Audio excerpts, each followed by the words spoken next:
getting you hooked. The narcissist and text messages.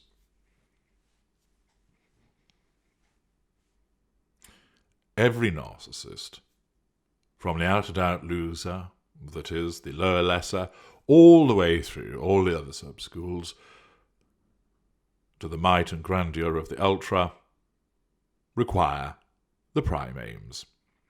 We must control you. We have an inherent need to control everybody around us. If you're not on the radar, you don't matter, and therefore the need to control you isn't present. But, should you come on the radar, you must be controlled. We need to gain fuel, not necessarily from you. It may just be the need to control you that matters, but we do need to draw fuel, and if we have to assert control over you directly, then we'll gain fuel from you also. First of all, that signals to us that you are under control, and it also gives us our lifeblood. Therefore, the provision of pure fuel, whether pure positive or pure negative, signals that you are under control and provides us with our lifeblood. Every narcissist needs fuel. We also need character traits. We might not draw them from you, but we will draw them from somebody, and ditto with regard to residual benefits. These 4 things are what every narcissist needs, and at least one of those things will be obtained from the relevant appliance within the matrix. Certain individuals cater to all 4. They are, of course, more important to us, reaching the top of the tree with those that are crowned, or, in some instances, you might view it more as the misfortune, to become the intimate partner primary source. We need to obtain those 4 things from you, and we do so by manipulating you. Some of those manipulations are benign, and some are malign. Invariably, to begin with, they are benign, because we have to pour some sugar on you, coat you in honey, in order to draw you in. You, as an empathic victim, are highly susceptible to us. You, by virtue of being an empath, have an addiction to the narcissist. This is what makes you vulnerable to us in the first place. This is what makes you easier to ensnare than compared to, say, a normal person or a narcissistic person. Your addiction wants you to be involved with a narcissist in some form, for you to enter into one or more of the 5 arenas of interaction. And thus, a symbiotic relationship is born. You have an addiction to us, although all of you don't realize this until pointed to my work. This addiction wants you to spend time with us. It causes you to become trauma bonded, for trauma bonding is but one part of the addiction. Similarly, we are in effect addicted to you because of the need for control, fuel, character traits and residual benefits, and you as the empathic victim cater to those far better than anybody else. Hence, you are the prime target for us, and you cannot help but be drawn to us because of your addiction. And thus, this is the dance that you are fated to be involved with when we come close to you. For some people, they never realize this, and they end up in a waltz with the narcissist for their entire life, and not just one. Other relationships, social, familial, romantic, time and time again, drawn in, feasted upon by the narcissist, and perhaps put upon the shelf or disengaged from, only to be revisited at a later time, as a consequence of our inalienable perception that you belong to us. There are many different ways by which we seek to control you, by which we seek to gain the fuel and the character traits and the residual benefits. One of the most effective that has been afforded to us is the text message.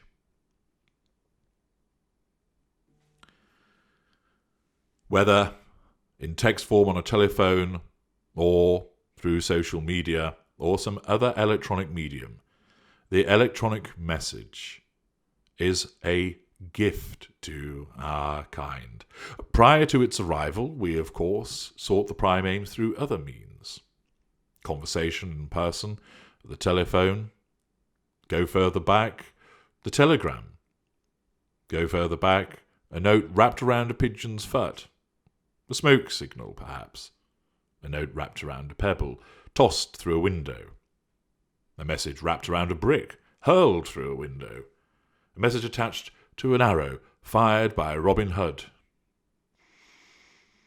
But then came the electronic message. Fast. Instantaneous. With a reach from virtually anywhere on the globe.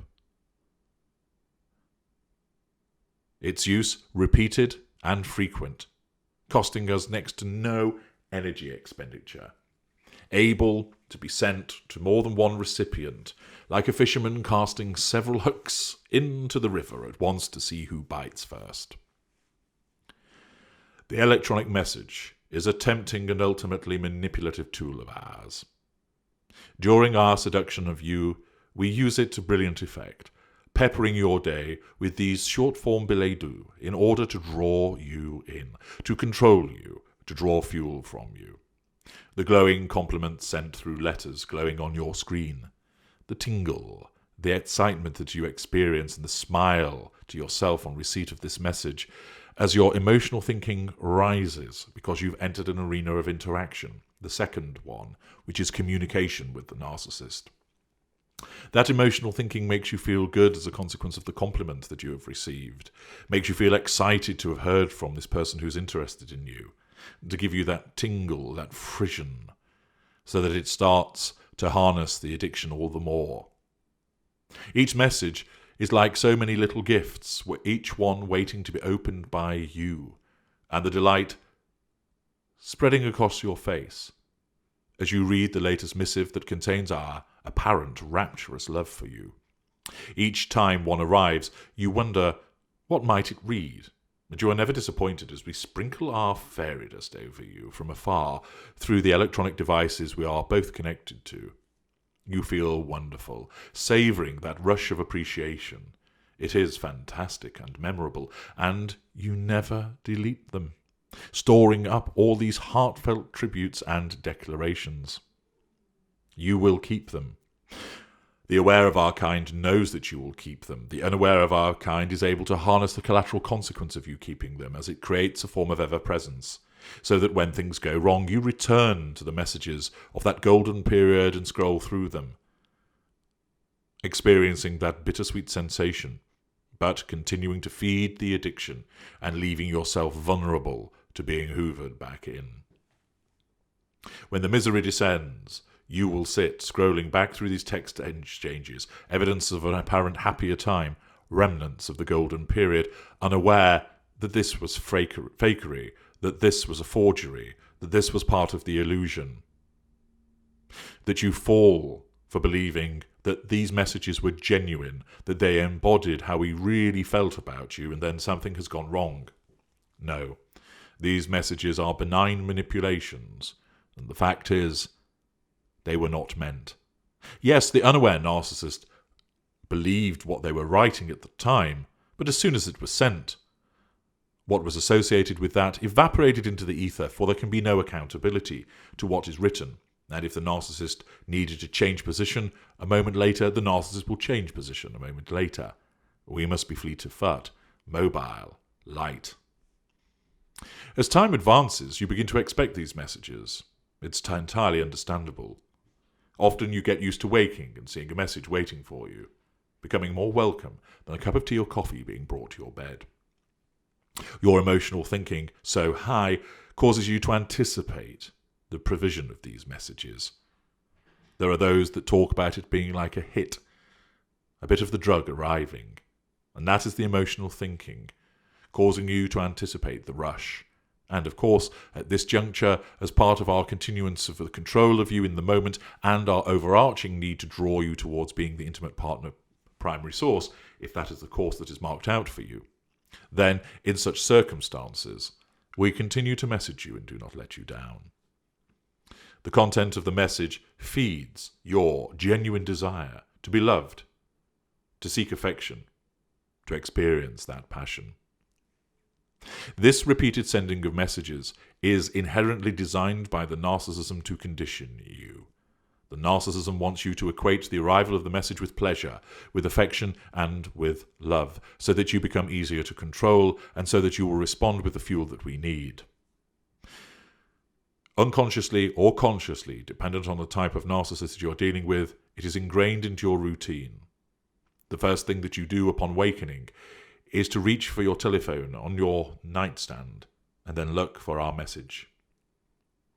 This then causes you to make you frequently check your phone during the day to see if there is a message from us. You experience phantom vibrations when your phone is on silent and in your bag and in your pocket. You pluck it out and check and feel dismayed as there is no message. Perhaps there is, but it isn't from us, and you begin to feel anxious as you wait your daily hit from us. This is the emotional thinking, causing you to focus too greatly on the receipt of the message from us. Eventually, when that message does arrive, the emotional thinking gives you that surge of delight to course through your body as we deliver. Little by little, in accordance with the narcissistic methodology of salami slicing, you start to focus on the relevant device, waiting for the ping, the buzz, or the flash of light. You keep glancing at your phone, mind unable to focus on the task in hand. Once that message arrives, you immediately open it, devouring it like a starving person given food after 2 weeks adrift at sea. You spend more time responding to the messages, checking the phone and cultivating ways to keep the flow of messages going, so that it becomes the matter which you focus on the most during the course of your day. You wait, watch, check and keep, going back and forth, almost beginning to will the phone to buzz and provide that message. And you do not see what is happening. You do not see that you are being controlled. You do not see or understand or recognize that your responses provide us with fuel.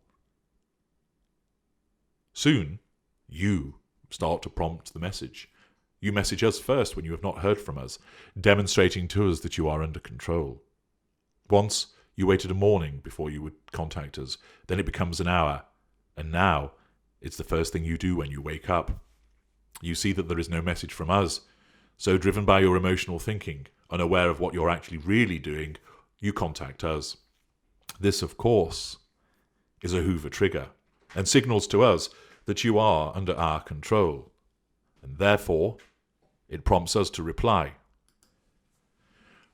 When your message arrives, that causes a Hoover trigger.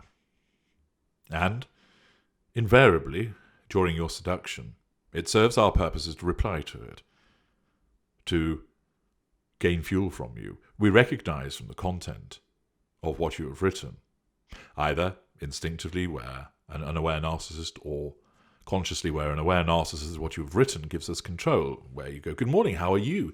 Or missing you, how's things at your end? All good at your end? Can't wait to see you later. That signals that you're under control, but we respond in order to draw more fuel from you. Not because we feel accountable to you, not because we think that's the nice thing to do, that that's the right thing to do, although an unaware narcissist will believe that. But no, we don't. We don't do it because we do so out of honesty or decency, because we have no emotional empathy.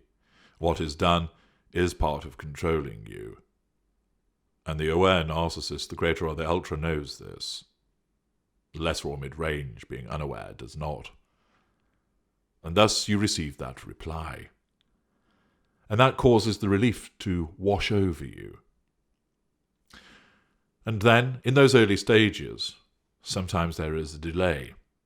And that is where the narcissist is dealing with somebody else. And that you are either instinctively, where an unaware narcissist, or consciously, where an aware narcissist, is being tested to see if that longer pause, that growing hiatus, prompts you to message again. And you do. And it's because you are anxious, because you have not heard from us, because you have been conditioned, and your increased emotional thinking causes you to believe that there is a problem, to feel uneasy that you've not heard from us. Once upon a time, at very, very early stages, such a delay wouldn't have bothered you, because your emotional thinking was far lower because you weren't interacting with us. But now, over the weeks and those months, your emotional thinking has become extremely high indeed because of the level of interaction that you've had with us. And that means that it has that strength to make you feel anxious, so that you act upon your anxiety to send another message. And thus you write, "I'm not sure if my message reached you. My phone has been playing up." Or, "I'm struggling for signal here. Did you get my message?" Or, "Just wanted to check my message reached you." Or, "Don't worry about responding straight away. I know you're busy." Or, "Just wanted to make sure everything's all right. No rush, answer when you can." And you show your pleasantry, your honesty, your decency, your compassion even, those empathic traits. But what you're trying to do is to prompt a response from the narcissist. Not because you are manipulative, but it is driven by the uncertainty of the shift of position. Because once you received an automatic and instantaneous response from the narcissist, and now there's short spaces.